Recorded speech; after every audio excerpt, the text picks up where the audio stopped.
30 seconds more for Beyshikiev. The centre is his friend. He's to try and keep his head lower than his opponent, keep his elbows tucked in.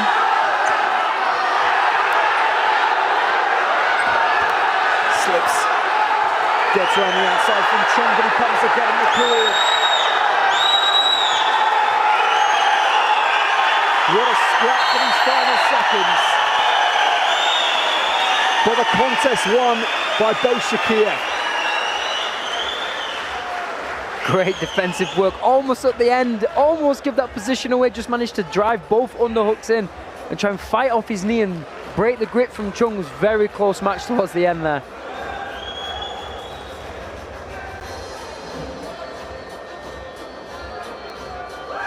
A lower scoring affair for Razak Beyshikiev this time, but he showed he had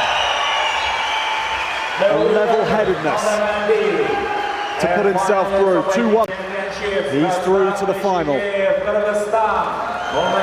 It's the perfect beginning to the day for Kyrgyz wrestling fans. Excitement aplenty, and Zolomon Shushin